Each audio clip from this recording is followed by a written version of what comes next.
ফিলিস্তিন ইস্যুতে এখন বিশ্ব মুসলিমদের কি করা উচিত তা নিয়ে নিজের ফেসবুক পেজে একটি স্ট্যাটাস দিয়েছেন জনপ্রিয় ইসলামিক স্কলার মাওলানা মিজানুর রহমান আজহারি। লিখেন, গেল কয়েকদিনের ছবি এবং ভিডিও ক্লিপসগুলো দেখার পর এক অসহনীয় কষ্টে সময় পার করছে।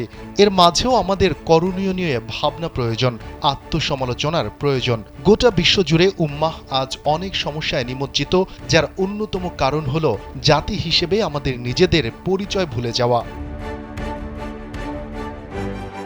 শুধু পণ্য বয়কট নয়, বিকল্প ব্যবস্থা গড়ে তোলার বিষয়ে মাওলানা আজহারি লেখেন, ঘটনার প্রতিক্রিয়ায় শুধু প্রতিক্রিয়াশীল জাতি না হয়ে আমাদের ক্রিয়াশীল জাতি হয়ে ওঠা প্রয়োজন। এর মাঝেই আমাদের মুক্তির পথ নিহিত।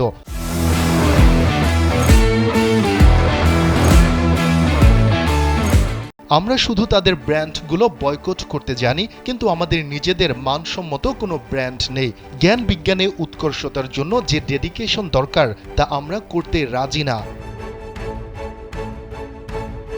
মুসলিমদের গবেষণায় জোর দেওয়ার বিষয়ে স্ট্যাটাসে আরও লিখেন, একজন মুসলিম হিসেবে শিক্ষা, গবেষণা ও পেশাদারিত্বে নিজেকে শক্ত অবস্থানে নেয়া, যোগ্য করে গড়ে তোলা মানেই সামষ্টিকভাবে গোটা উম্মাহকে শক্তিশালী করা। এজন্য রাসূল সাল্লাল্লাহু আলাইহি ওয়াসাল্লাম বলেছেন, দুর্বল মুমিন অপেক্ষা সবল মুমিন শ্রেষ্ঠ এবং আল্লাহর কাছে বেশি প্রিয়। বর্তমানে মুসলিম বিশ্ব নানা অপ্রয়োজনীয় কাজে নিজেদের লিপ্ত রাখছে উল্লেখ করে জনপ্রিয় এই ইসলামিক স্কলার লিখেন, আমরা মুসলিমরা নানান আনপ্রোডাক্টিভ কাজে নিজে লিপ্ত থেকে সামগ্রিকভাবে গোটা উম্মাহকে দুর্বল করে চলেছি দিনের পর দিন। এভাবে চলতে থাকলে উম্মার সংকটময় মুহূর্তেও এই বিশাল জনসংখ্যা গুরুত্বপূর্ণ কোনো কাজে আসবে না, ঠিক যেমনটি এখন কোনো কাজে আসছে না।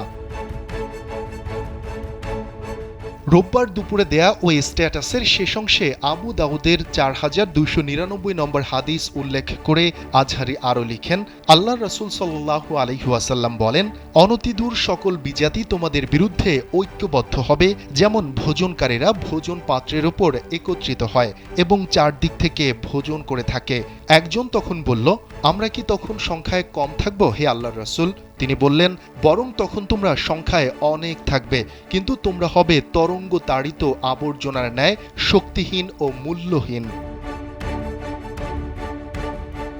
শফিকুল ইসলাম শান্ত, কালবেলা।